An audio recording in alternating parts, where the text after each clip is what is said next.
Maayong hapon kaninyong tanan and welcome back to another episode of the Joey Manguera podcast.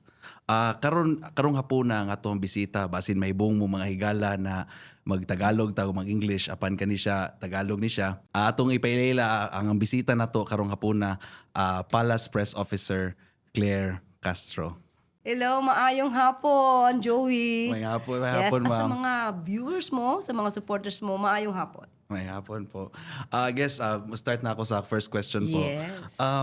Before kasi alam naman ng lahat na before government you were into private po. I think you were a podcaster sa way back way back. Ano po ang difference communicating about politics pag nasa loob ka ng gobyerno versus outside po ng gobyerno? Yes, actually bago ako pumasok sa larangan ng pagiging YouTuber. Okay. Trial lawyer talaga tayo. Yun talaga yung trabaho ko. Okay. Panggabi lang ako YouTuber. Okay. At saka panggabi din yung radio program namin. RMN, DZXL. Okay, siguro the difference kasi kapag ikaw ay yung wala sa gobyerno, especially wala ka sa Malacanang, ang tendency mo is madali kang maging judgmental. Yan. Parang kung ano lang yung nasasagap mo na news, kung ano yung nadidinig mo sa mga ibang opisyal, you will have the conclusion from those facts, from their words. Pero sometimes hindi ka dig deeper eh. Kung ano ba talaga yung nangyayari. Diba? So siguro yun yung difference. Kasi pag ikaw ay journalist, more on the scrutinizer ka. Ini-scrutinize mo bawat tinihimay mo eh. Pero pag nasa loob ka na, at I have to tell to the people, the programs of the government, ako na yung legitimizer.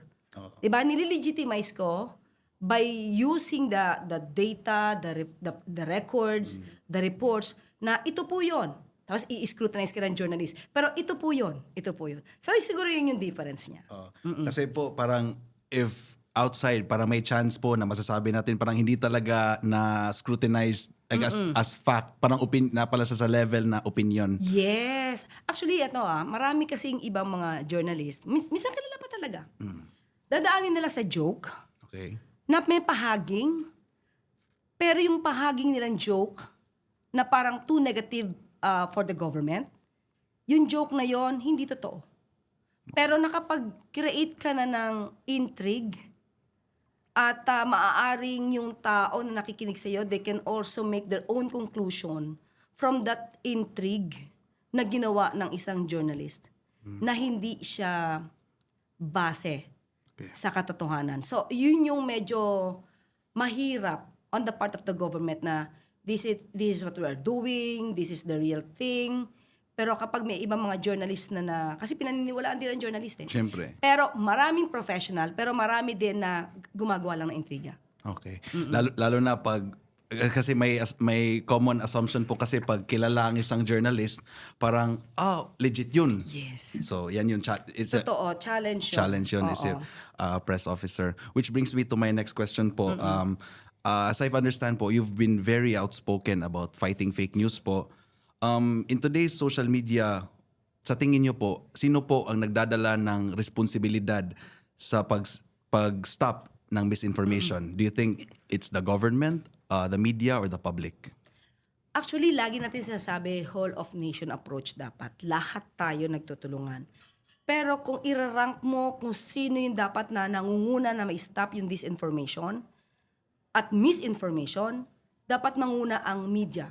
Saka yung mga platforms. Bakit? Kasi pag finact-check na nila yan, agad, hindi na siya mag-i-spread eh. Hindi na siya lalawak. So una muna dapat media, next government, and then public. Kung sa media mismo, katulad na nabanggit natin sa briefing, kung yung media mismo o reporter, hindi siya magtatanong ng isang question na walang basehan, tapos hindi naman siya nag-fact check, so yung sasagot, maliligaw. Kung hindi rin nag-aral yung sasagot. So more on the media, at saka yung social media platforms, dapat medyo itigil nila. Sila mismo, may responsibilidad sila, na pag sinabi na ng tao na, excuse me, can you take that down? Kasi fake news yan. Minsan ang tagal nilang kumilos eh. Okay. So, tapos nagva-viral siya. Oo. Nang walang ginagawa yung platforms. So, tingin ko dapat media, then government, then the public. I think it connects also na pag yung sinasabi nila na if you tell a lie, I think a thousand, I don't know the saying, a Yes, thousand yan. times or a million times, it becomes true. Yes, 'di ba? Sa pandinig ng mga kasama natin, sa mga inosenteng mga Pilipino, too naive to know the truth because they do not have this they do not tend to fact check. Kung ano na yung madinig nila, kung ano yung pumasok sa algorithm nila, isipin nila totoo na to. Yun ang mahirap. Moving on po, Yuse Claire, because of course, ibabalik ko po na you've worked in media and now in government. What do you think journalists sometimes misunderstand about how government decisions are made? Yes, actually, Joey, people people have the tendency to always blame the president alone. Parang ganun lang. Parang, lahat ito kasalanan ng Pangulo. When in fact, hindi nila nalalaman na ang kilos ng Pangulo, hindi siya lang.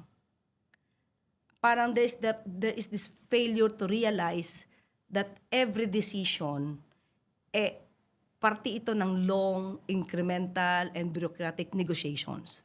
Hindi kikilos ang Pangulo about sa pagre-reduce ng excise tax kung hindi siya makikipag-usap sa economic team.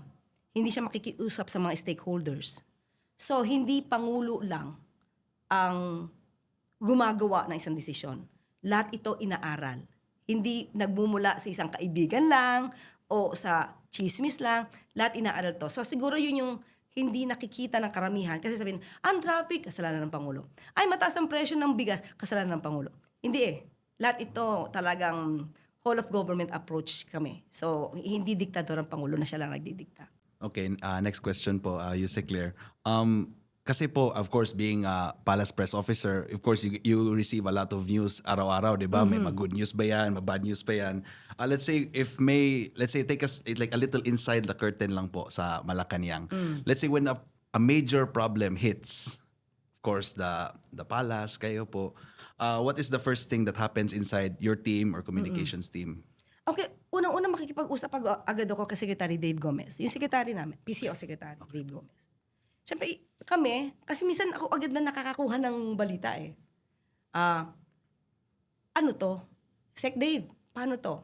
And then tatanungin namin, PMS, siyempre tatanungin din namin ng Pangulo, ano to? Anong meron dito? Kapag nagba-viral siya, unang-una nagkakaroon ng internal briefing.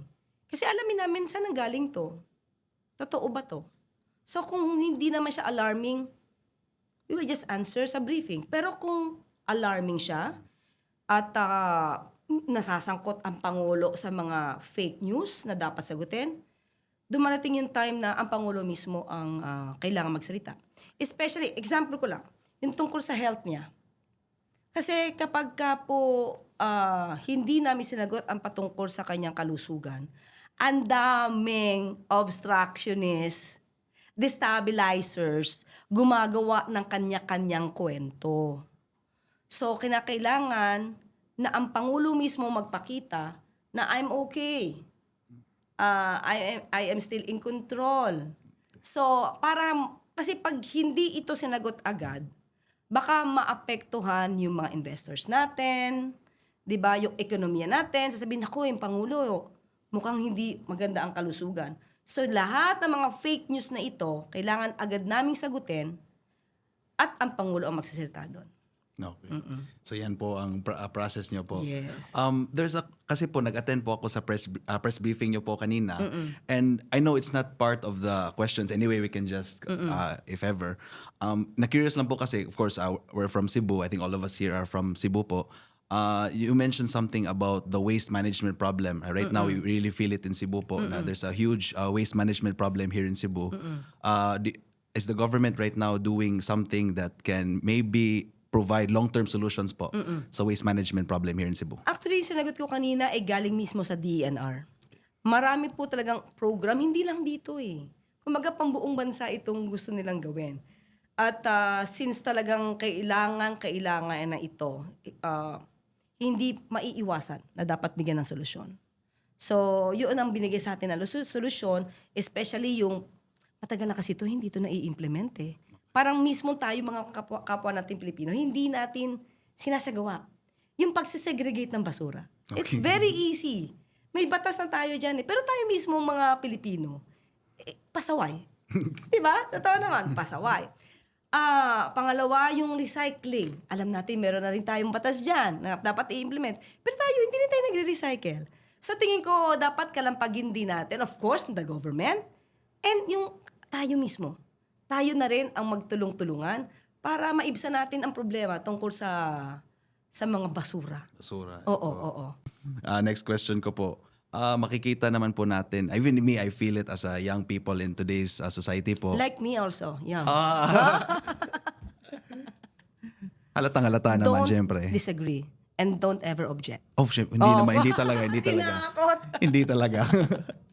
Of Okay. course. My question po, you see, Claire, I feel that many young Filipinos such as myself feel disconnected po or sometimes mistrustful po of government. Ano po yung mensahe po sa kanila to the young people who feel that they are mistrustful po or disconnected from politics and government? Okay, ako lang muna magtatanong sa iyo. Okay?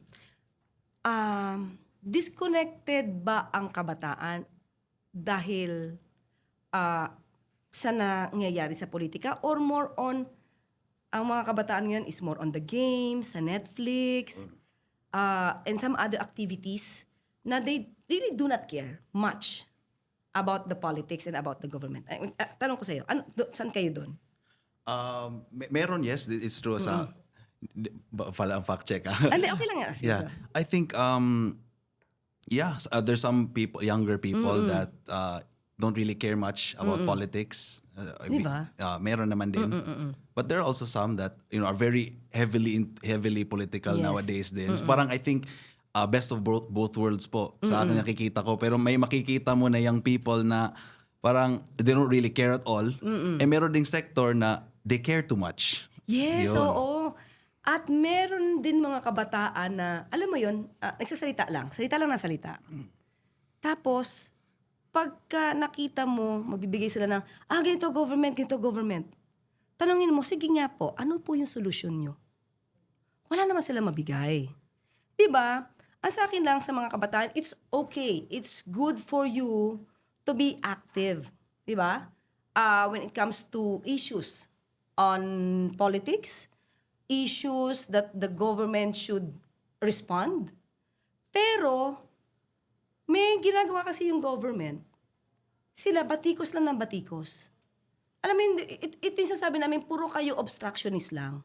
So, if you want the government to really work based on what you want, give us your suggestion. Kasi may sabihin, dapat ito. Dapat wala ng VAT, dapat wala ng excise tax. Okay, sige, good point. Sabi ng kabataan. My question now, what will you do to the taxes na nakakapagbigay ng tulong sa gobyerno? Billions of pesos din ang mawawala kapag tinanggal mo itong mga tax. Diba? Maganda naman kahit sino man naman ayaw ng walang tax lahat ang binabayaran natin. Tax deduction lahat. Siyempre, masarap, no? Pero alam naman natin, tax is the lifeblood of the government. Diyan tayo kumukuha ng ating pangsusustento sa program ng gobyerno. So, kung tanggalin mo lahat yan, okay yan, maganda suggestion. What's your next move? What is your next suggestion? Wag ka lang tumigil dun sa tanggalin mo yan. Bigyan mo kami ng solusyon. Solusyon na hindi ikakabagsak ng gobyerno dahil kukulangin ang pondo. So, yun. So I think yung mensahe po is like we try to encourage the young people that it's okay to be heavily involved in politics, but of course of course do your fact check din. Is that what we're trying to reach say to the public, basically the general public? And don't just be too negative. Just give us some positive answers that you can provide to the government para makuha naman namin kung ano yung insights mo. Okay. Diba? Closing question ko po, Yusek Claire. Of course, looking to the future po, many years from now, parang anong pong gusto mo maalala sa mga tao tungkol kay Yusek Claire Castro? Okay. a brave fake news buster. Newsbuster. Diba? Parang Ghostbusters. Yun, fake news buster. Okay. Yan. So, ganun lang. Saka siguro aside from that, syempre gusto natin maging malinis talaga yung gobyerno from corruption. Hindi madali gawin, pero pag sumikapan natin lahat. Ayun lang. Yun. So parang yung kanta na bastag tayo Ay, magkasama. kasama. Laging merong umagang kay ganda. Okay.